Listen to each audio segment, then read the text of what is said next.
For the next hour, the green and gold are in charge.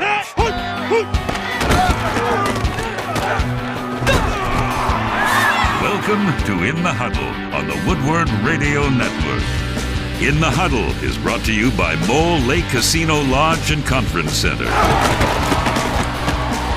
Now, here's Bill Scott and Green Bay defensive lineman BJ Raji. And good evening, everyone, and welcome to Cantor's Sports Bar and Grill in Kimberly in the Huddle on this Monday night. Good to have you along as we head into the Christmas week, and the Packers finally didn't have something go your way. I mean, it's been a pretty good run, BJ, and obviously a tough setback, 19-14 to the Kansas City Chiefs yesterday. Yeah, definitely. We haven't lost around here in a while, and it was kind of a sad feeling after the game.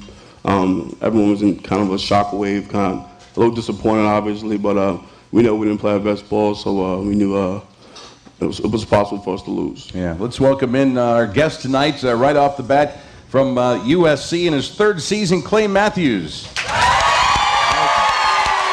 Thank you.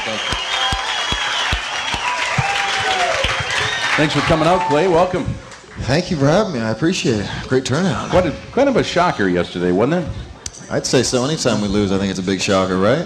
I mean, you guys, you can't be used to this. I mean, it was a year. Well, in fact, it's 1 year today since the last time the Packers lost a football game. And I think that's exactly why we shouldn't panic right now. Obviously, fans are very disappointed. We ourselves, as the fans, the community, would all have loved to have seen us, run the gambit right here, go 19-0. But everything that's in front of us that we would like to kind of achieve this year is still in front of us. So with a win next week against the Bears, we can clinch home field advantage throughout. And the road to the Super Bowl is going to have to run through Green Bay. So ultimately, that's our ultimate goal. And going 19-0 would have just been gravy on top. Yeah, I like the win over the Bear thing. I'm thinking to myself after the loss yesterday, is like, whoever's next is in trouble. And it happens to be the Bears, which would be even more special meaning to it on Christmas night. Definitely. It's no secret that the Bears are one of our biggest rivals, and having those guys here at home after a tough loss, I think the crowd will be amped up, and just the whole idea of the rivalry and the game still meaning something. I think at this point in the season, it's definitely a treat, and hopefully we can get back on the winning track. It's the goal is still the Super Bowl, but you guys wanted to chase history, didn't you? I mean, it would have been pretty special to be 19-0 and just win everything all the way through. Yeah, absolutely. I think anytime you have the opportunity to go undefeated, to go 19-0, there's only one other team I believe who's done that in the history of the NFL. So it truly was something special. We play each and every week to win the game, and unfortunately we lost one. But like we had said, our ultimate goal is still there, and we have a great path to do it. Was it getting to be distracting or annoying? Maybe a better choice of words. All the discussion and the talk and the constant questioning, BJ. I don't think so. I think it was fun. Coming off of a Super Bowl championship and to kind of continue that momentum this far into the season. I think it was just a tribute to our focus coming off of what was been a long lockout, and our time with each other has been kind of it dwindled a little bit, and we came back in training camp, and with the adjusted schedule we were able to push through that and start off to a good start, and we just stumbled our toe yesterday, but hopefully we can get back on the winning side. Several things really just didn't click. And I don't know what it was. I mean, I can't ever say you guys aren't ready to play. I mean, McCarthy always has you guys ready to play. It's just kind of one of those things. But just a lot of things didn't go right, Clay, yesterday. Yeah, absolutely. On offensive side of the ball, we had a few drops, a few pre-snap penalties, just a few mishaps here and there. And the same thing goes on defense. We did for the most part, a pretty good job, which has kind of been the theme of the season, but gave up one too many big plays, and that ultimately cost us. And unfortunately, it was too little, too late with our last touchdown effort, and we just couldn't get off the field. So hopefully, we take this loss in, understand that we don't like the feeling, and hopefully we get out of the way now as opposed to in a few weeks. Yeah, and usually, BJ, there has been no team that's been better than you guys at taking the football away. And yesterday you didn't get any, and many times you've been able to kind of get by the few small issues that happen to you in a football game based on the ability to take the ball away. It just didn't happen yesterday. Definitely. Those you have to give Kansas City a lot of credit.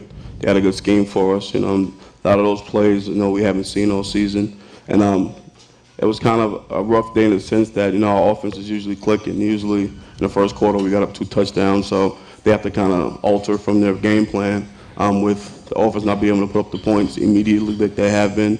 I think that kind of was able to keep Kansas City in their rhythm. A lot of slip screens, a lot of end rounds because the score differential was 3-0 for majority of the game. Yeah, you guys always say in the locker room that you can never take anybody lightly. Right. It sounds very cliche-ish at the time, Clay, but yesterday certainly is, the proof in the pudding. Well, it just goes to show that the parity in this league is so great that on any given Sunday you could have a team who has a new quarterback, a new coach, a losing record, beat an undefeated team with an MVP quarterback, and you can go down the list. So, our hats off to them. They played a fantastic game. Obviously, who knows if they're going to make the playoffs or not, but that was their Super Bowl, playing at home against the defending champions and undefeated at that. So we have to know that everyone's going to give us their best shot and rise above that. So there you go. Now you look back, 19 straight wins. I know you're not going to sit and embellish on it too much because that'll be for later, but pretty remarkable run. Definitely. For that to be the second longest streak in the NFL says something. Obviously, this league's been around for a while. A lot of great teams have come through here. A lot of good championship teams, and we've been fortunate enough to have that streak on our side, and hopefully we can start off a new streak pretty soon. Mike McCarthy said that he told you if ESPN bothers you, don't watch them. Yeah. Is that possible? I haven't watched since the game, I haven't. I'm tuning out. I'm sick of hearing about the Packers and Tim Tebow, so we'll turn it off for a little while. Well, I guess Jermichael Finley was bothered by the fact that Tim Tebow was getting more because he was so distracted. He dropped 4 balls yesterday. Okay, can't have you shooting on my buddy on live radio, man. That's not how it goes down, Bill. No, I know, but it's it probably was. I mean, you can understand why it happens, but it is hard sometimes to figure out why the story isn't what the story should be, right? What do you mean? Well, I mean, you won 19 straight football games. What could be bigger than that? Like Clay said, the parity in this league is good, and obviously we didn't come to play yesterday, and we saw the result. All right, we'll continue with BJ Raji and Clay Matthews back with more in the Huddle from Tanners and Kimberly after this on the Woodward Radio Network. Now back to In the Huddle with Bill Scott and Green Bay defensive lineman BJ Raji. And we are back at Tanners and Kimberly. Good to have you along here. Along with BJ Raji, Clay Matthews, our guest on the program tonight with the injury department. Brian Bulaga sprained kneecap. He's out probably at least a week. Mike McCarthy said at his press conference today that it would be a reach for him to be able to make it back in time for the Bears game on Sunday. And Derek Sherrod, surgery in Kansas City on his broken leg last night. He will not return to Green Bay until late in the week this week. So that's pretty traumatizing thing, I guess. Definitely. My thoughts and prayers go out to Derek. A young guy, just really getting acclimated to the game of football and being thrown into a tough situation. A game that we were kind of struggling in. We needed him. He came in, played great for us, and then he had the unfortunate injury. So obviously he told us the severity of it. So I'm just praying that he gets better and heals well. Chad Clifton will apparently begin working individual drills on Wednesday. Outside chance that if things go well that he could be available for the Bears game, but Mike McCarthy, I think, has been pointing all along to the Lions game, so it certainly would be good to get him back into the mix as another available offensive lineman. Definitely. Cliff has obviously been around for a while. He's a crafty vet, and the thing with him is, even though he's lost time, obviously he's probably not in the best game shape right now. Once he gets back into it, he has the muscle memory and just the communication and obviously the experience that will carry him through that rough patch of him getting back acclimated to the ball. So you guys have gotten pretty accustomed to this being called, they call it Victory Monday around 1265. And yes. Tell us what Victory Monday means for those out here that don't know what that means, and how did things change today? Victory Mondays are Mondays after a win in which we only have to come in, get a quick workout, check in with our coaches, and head home. And we get that Monday off and Tuesday off. So it's almost like 2 days off. But when we do not win, we have to come in for a few hours. We have to sit through the whole film and get criticized on what we need to do better. And today wasn't a victory Monday would have been much better than what we went through today. But we needed it, and we'll move forward from it. So that's the good news about it. You say we needed it. Does it sometimes, you kind of go a long period of time and you don't hear maybe what it would be good to hear every once in a while? I mean, nobody likes being criticized, but sometimes not the worst thing in the world. That's not it. If you're around the game long enough, I mean, it happens in college too. Mm-hmm. When you're winning, it's always saying that winning minimizes mistakes and losing maximizes them. So when you lose, the same play you would have done, and if you won the game, your coach kind of just coaching you, and you personally, you don't have the sensitivity that because at that time, you're feeling when you lose, you're feeling like a coach is probably inferring that this play could have generally caused the outcome of the game. So I think it takes away the sensitivity from the player's perspective. And you asked me, San Francisco and Pittsburgh played Monday night tonight, and you asked me what I thought, and I really don't have the slightest idea, but I think I took San Francisco in a close game. I think you guys like Pittsburgh. Right. If San Francisco loses, you're automatically in terms of the best record, home field advantage anyway. Definitely. Mm-hmm. Yeah, so when I'm done here, go home, I'll definitely be the biggest Pittsburgh Steelers fan tonight. But other than that, two good teams playing, and two teams that have a chance at the end. Mike McCarthy was asked today if the Packers clinch home field advantage with a Pittsburgh victory tonight, if he would start thinking about resting certain starters. And his reply was, at this point in time, I don't want any of my players to have the taste in their mouth left over from what happened yesterday. It's important that we get back out as a unit and play good football again. And I like that answer. It's it's not like one loss is going to set you back and turn you south going the other direction, but you guys just need to get together as a group and just feel good about what you're doing again. Exactly. I think that the coach hasn't hit it right on the head. I think ultimately the situation we're in, we got a first round bye anyway, so we'll have a week anyway to kind of get rested up. I think he's right at letting us play. I think, especially after a loss like this, you don't want to rest anybody. You want everyone to come out and just try to improve their play. Clay, you have a team leading 6 quarterback sacks. You had 13 and a half a year ago and went to the Pro Bowl. And it's been a big difference in the type of attention and the way offenses work towards you from last year to this year, hasn't there? Yeah, it really has, and that's no excuse as to why my sack number is lower. Yet at the same time, I make sure when I leave the game each and every Sunday that I've done my job, and I feel like even though the numbers are down, this year is my most productive and best year to date. So, provided that I continue to do my job. When they ask me to rush the passer, to put hits on the quarterback, drop into coverage, play the run, provided everyone does their job. This defense is very successful when that happens, and so, hey, when they need me to drop into coverage and get interceptions, I'm all for that too. Well, you got one of those, and you took one back to the house for a touchdown this season. It was a humble brag right there. That was pretty neat, though, wasn't it? It was fun. Yeah, I like those a lot better than sacks. I mean, sack cause fumble for a touchdown would be fantastic, but interceptions they're pretty fun. Well, I bet that quarterback was probably thinking, "What in the heck's he doing there? He's usually breathing down my neck." Right. I guess I bring it up though because Kansas City, when they wanted to run the football, they ran left. I mean, they weren't running at you; they were running the opposite direction. And whenever I hear you talk, or when I'm in a part of an interview session with you, I really admire the way you compose yourself and stay patient, because they're clearly making life difficult on you to try to put up any kind of number. They're basically trying to make somebody else make an impact instead of you.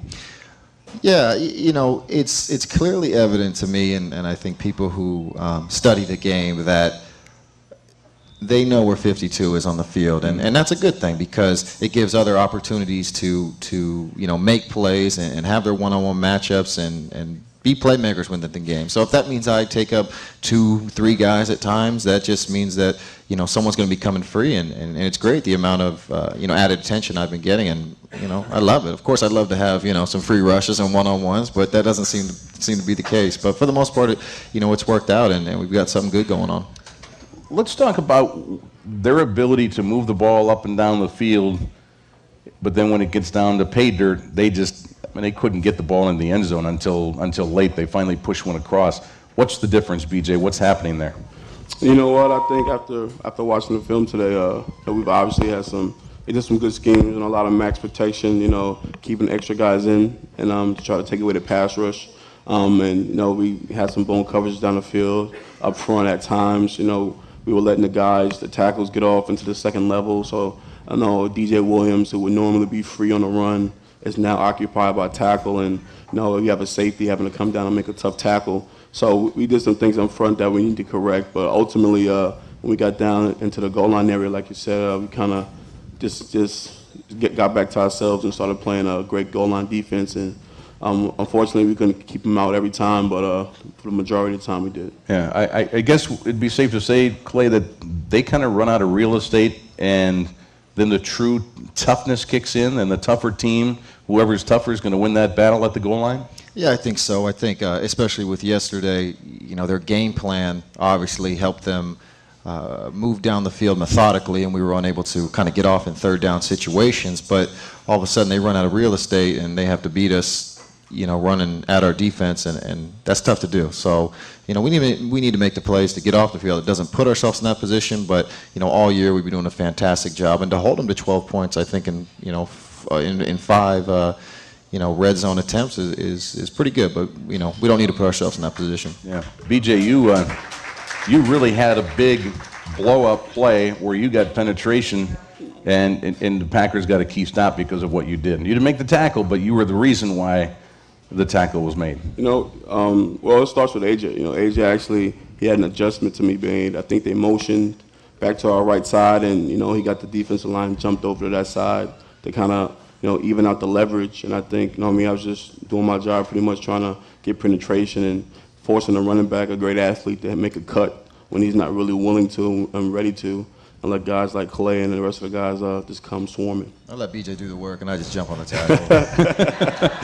Hey, the Packers actually used the Wildcat yesterday. We'll talk a little bit about that and more when we come back. In the Huddle continues from Tanners and Kimberly after this on the Woodward Radio Network. Now back to In the Huddle with Bill Scott and Green Bay defensive lineman BJ Raji. And welcome back, everyone, to Tanners and Kimberly. Good to have you along here with BJ Raji and Clay Matthews. Well, we talked about the Wildcat snap. Randall Cobb actually got one, ran for 4 yards. It's not something with a guy like Aaron Rodgers that you're going to do a whole lot of, because he's just way too explosive and dangerous with the football himself. But would it maybe be safe to say that the reason why the Packers did it was to give maybe a future playoff opponent just one more thing to study come playoff time? I mean, I guess that's realistic, but I think, you know, if you talk to a lot of SEC guys, I mean, a lot of guys on the team, this guy, Randall, he was dynamic in college, you know what I mean? And I think coaches putting him in because he has an ability to have an impact on the game, you know? And I think that, you know, Randall in his first year has done some great things for us, and hopefully he can continue to do that. And he can throw the football, too, which is a great thing, too. Now, is there anybody that has a bigger impact on the National Football League with the name than the name Matthews? Can you think about that? No, I don't think so. I think, you know, I came in with Clay. What? Well, here's all the Matthews that have played. Father Clay Jr. played linebacker 19 seasons with Cleveland and Atlanta.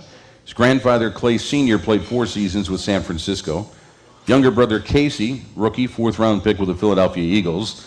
Uncle Bruce played offensive line for 19 seasons with the Houston Oilers/Tennessee Titans. Cousin Kevin played with the Tennessee Titans. Wow. Of course, Clay makes 6 now with the Green Bay Packers. Actually, his brother Casey made 6. Clay made 5. And brother Kyle lettered. He didn't play in the NFL, but he lettered at USC when they won a national championship there. So that's 7 Matthews, but 6 of them in the National Football League. over a large portion of time. Yeah, that's unheard of in any era. We talk about this a lot. Clay's definitely been blessed to come from a great pedigree. Football. He's obviously have worked hard to get to his position he's in as an elite player in this league. But I think ultimately in this situation, the apple doesn't fall too far from the tree. I think grandfather Clay Sr. at one point said, he got in there, and back then, the money wasn't great or anything, but he probably could forecast and see down the road that it was going to be a good way to earn a living and a fun way to earn a living. So he just passed that along to generation after generation, and now here Clay and his brother and cousins and everybody's playing the game. I don't know what's such a good living about banging your head against other guys on the field. I want my kids to play baseball. That Albert Pujols money right there. That's true, man. As many collisions as you've gone through to get to this point, and you figure, someone like myself or Clay, I'll be around the league for a while, and how many collisions that you're going to have and already have had, you kind of want your kids to play another sport. So when you eventually get married and you have children, are you going to buy them a football first then, or are you going to buy them a baseball glove? You know what? I played soccer, tennis, baseball, football. I think that's about it. But I played a lot of sports, and I want to be like my dad. I thought I was going to play in the NFL. I knew I was going to play in the NFL. Obviously, I was a little naive at the time, but very persistent and stuck with it. And fortunately, I was able to make a dream into a reality. And I think that's the biggest compliment is kind of imitating. Excuse me. Yeah, I see too many hits to the head. Imitating your father, and hopefully, if I have some kids, my kids will want to grow up to be like me. That's not a bad thing. Yeah, not a bad thing. Not at all. So when you, you're a workaholic. You're a workoutaholic. You study the game. The 2 hours that you have left in the week, what do you do with those? What? Play video games. Last week I went shooting. This week I'll probably play a little Call of Duty and just hang out, really. There's not a whole lot of downtime, to be honest with you. We're so busy. And we have so few hours of downtime that most of the time we're spent either studying football or getting ourselves healthy with the work we put in outside of the hours in which we're supposed to be at the stadium. Well, I'll tell you one thing. You are I don't want to call you the poster child, but you're a great example of what sometimes in our society kids kind of have backwards. They think they got to specialize in a sport to be really, really good at it, and you just delivered the message. You played 4 of them, and that's the way it should be. You don't get your childhood back, to specialize in one sport, thinking that that's what you need to do to be really, really good at it.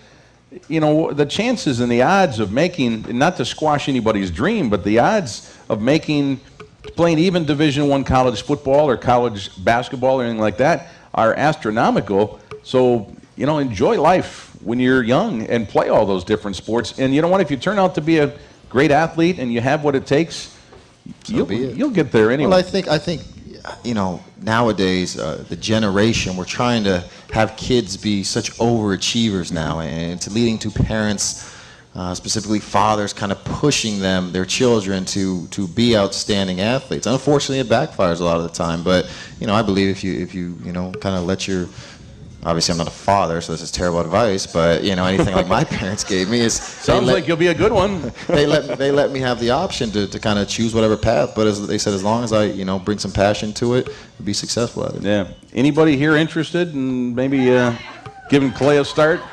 With what? Marriage, kids? Come on. You got no time for that right now, do you? Yeah, I'm sorry. Interesting to see the same day that the Packers lost their first football game, the Indianapolis Colts win their first football game. It really goes to show you how tough it is to run the table the good way and run the table the bad way, right? Yes, Indianapolis is obviously one of the tougher times in recent history, with their franchise quarterback being in the situation he's in. They've been playing some tough games. I think a few weeks ago they almost beat Pittsburgh on Sunday night, or Monday night, whatever days. But they're a good team, and it's good for them just to get out of that, whole 0-16, Unbelievable how many teams still have shots at the playoffs, with 2 weeks to go in the regular season. I mean, there is a lot of parity in this league, isn't there? Yes, I think even what they did with the schedules, making the last few weeks of division games, in the situation, I think is going to help as far as the end of the season and still keeping the intensity and just the overall, just wanting to watch games and not teams just packing it up because they made the playoffs.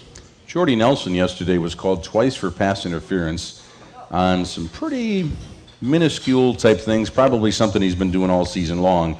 And they finally, do you think that Kansas City's coaching staff probably had an ear in the referees?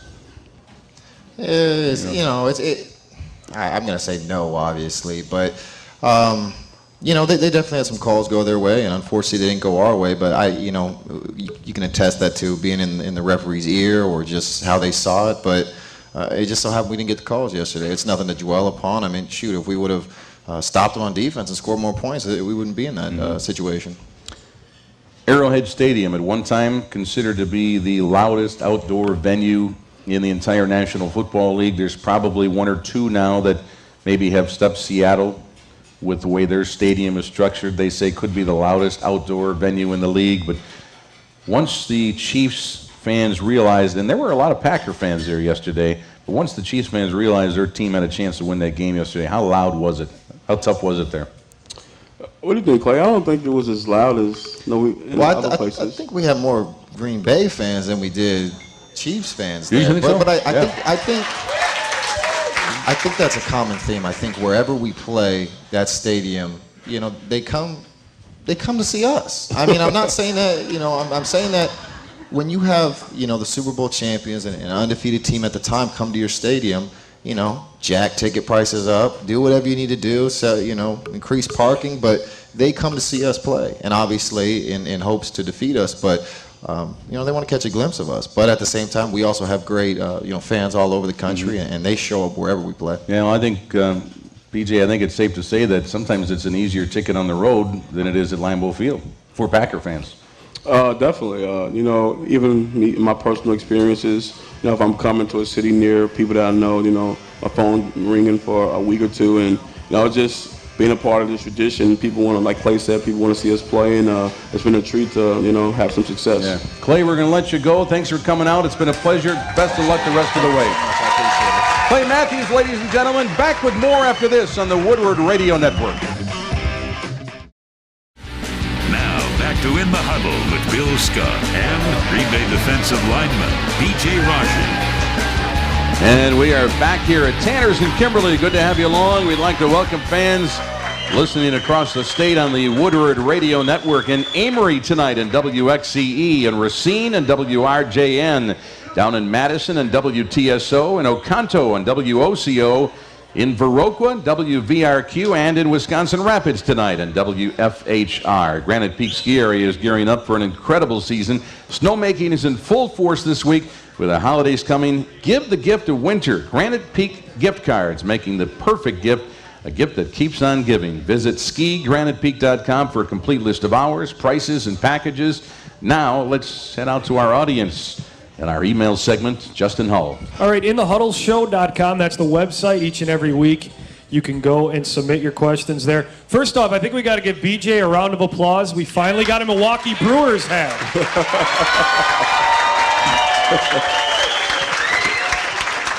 All right, let's get to the questions. This one comes from Gary in Appleton. BJ, do you or any of your teammates have any odd pregame rituals? I can't really say the guy's name. I don't have any personally, but one of my teammates, my fellow D lineman, likes to listen to James Brown before a game. Man, I don't know what it does for him, but he'll just 10, 15 minutes before it's time for us to go out, he'll just hear some James Brown blasting in some headphones. So that's pretty odd to me.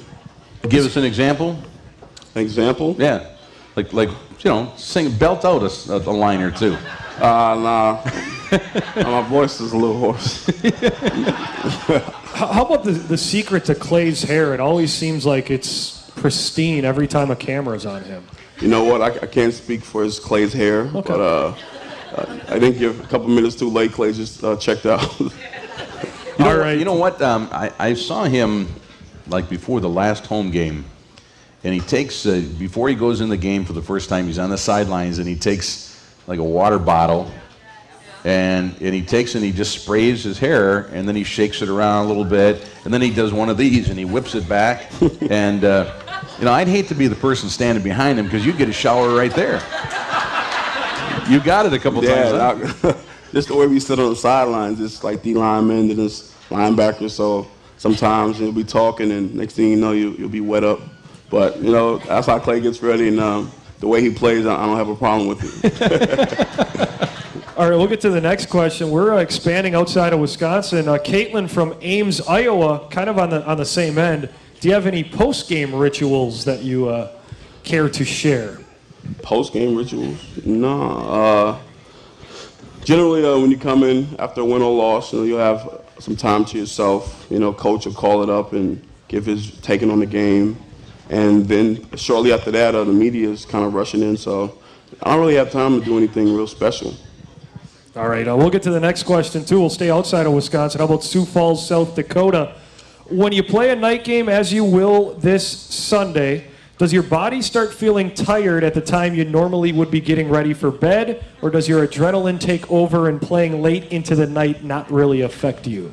It depends on how you handle it. I think our strength staff and coaches on top of it know that they strongly advise us to not to take any longer than an hour nap, because any time you take longer than that, you kind of get in a groggy, tiresome mode. But I think ultimately if you go out, and take a walk or just have some fresh air hit you, I think that'll help, and sunlight definitely helps too. All right, that was coming from Jim in Sioux Falls. We thank you for the question. Next one is from John in Wausau.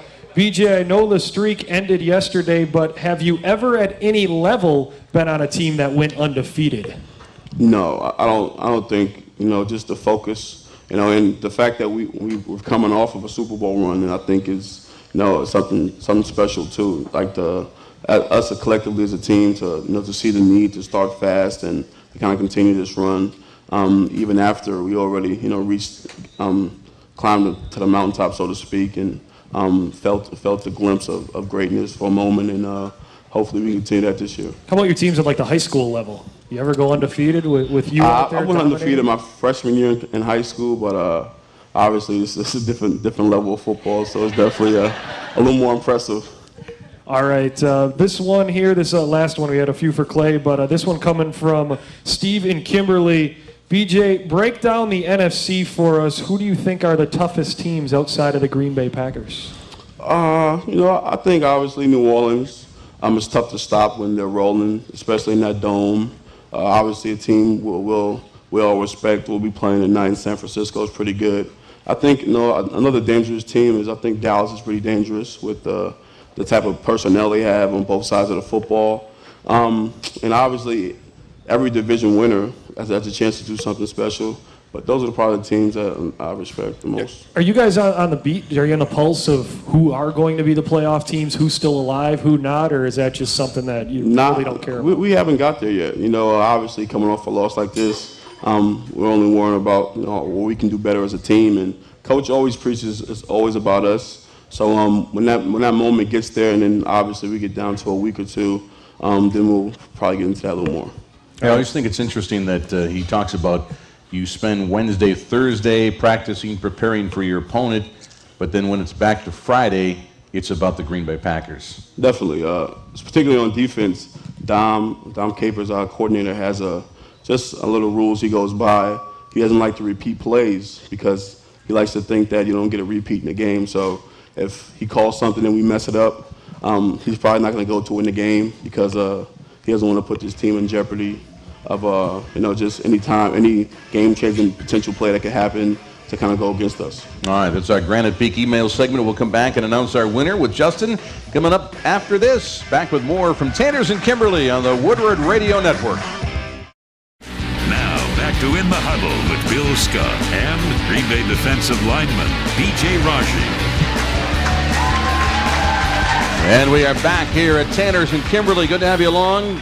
Great to have Clay Matthews with us earlier, BJ Raji alongside. And BJ, I just want to I mean, it's been a great year, and we've got more to go here, but just a magnificent job in the show this year. You've brought a lot of great friends with you, great players, and just want to thank you, now ahead of time, because it's been a great year, really. Oh, thanks a lot. Life is about, experiencing good things. It's definitely been a good experience for me. I had a blast coming here every Monday, and just kind of recapping what's been going on. Mm-hmm. I'm leading up to the game, and the fans have been great, and just glad to be a part of it. Yeah, we really appreciate it. All right, time now for our email segment winner, Justin. All right, Bill, we'll go with Gary in Appleton. Gary had the question about the pregame rituals. Thought that was a lot of fun, so we'll give Gary that Granite Peak ski package. All right, nice job, Gary. A couple of nights at Granite Peak in Wausau, and what a great Christmas gift as well.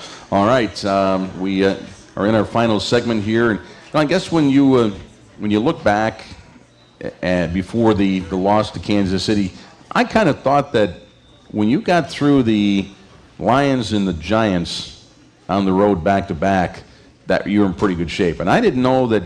I was kind of the belief that nobody would go unbeaten anymore, that it was just too tough of a league in 16 games and anything could happen. And then I changed my tune after you went on the road, and I was really surprised yesterday that Kansas City was able to do that. Did they surprise you? Surprised in the sense that how they won. I thought that if for the Chiefs to be able, to hang with us, so to speak, because I obviously assumed that our offense will put up, like they have been doing 5 or 6 touchdowns, and I thought for us to ultimately lose that game, it would have to be big plays on defense. I mean, they got a few big plays, but I didn't think, with the score being what it was, I think they were able to maintain their game plan, and I think ultimately that was a difference in the game. If you got to play on Christmas night, what better matchup than the Chicago Bears? Yeah, definitely. This is I look forward to these games every year. I think having Chicago here, like you said, Christmas night, a meaningful game. I think that it's definitely good for football, and it's good for our fans and their fans, and hopefully we can get back on the right track. Are you surprised that, they were right in the thick of things, and then they lose their quarterback, that they didn't go out and, at the time, there were other veteran players out there. Certainly other teams went out right. and dialed up some veterans. And are you surprised that the Bears stuck with Caleb Haney? It's tough. It's kind of who, like, if you were to go search for someone, who would you search for? Well, maybe a Jeff Garcia, somebody like that. Right. There were players. The other guy that the Texans grabbed, right. The former Carolina Panther. I think it was a big deal with the type of offense they run. I think for you to come in off the street and try to get acclimated to a Mike Martz, sophisticated offense. Mm-hmm. Maybe those guys felt that they didn't have enough time to really get a quarterback ready to play a football game. Being that Caleb Haney, has been in the system, he actually came in and did some good things against us in the championship game when their starter went down. But I think ultimately, the Bears have definitely had it tough the last few weeks. But like I said before, I don't feel sorry for them. No, no, you don't. I know you don't. Nobody else does here either. They have lost 4 in a row. And yet that they would love nothing more than to come to Lambeau Field on Christmas night and send the Packers to a second straight loss as well. Definitely. Those guys, when we get together, it's never, the first meeting was a little different. We won in kind of bizarre fashion, but I don't think this week will be the case. Those guys, they play real well on defense, and they give our offense all they can handle. And on defense, we have to take advantage of the fact that they're missing Jay Cutler on a pretty special year for him, and Matt Forte is out as well. So, what's your biggest concern about the Bears? Devin Hester, I think.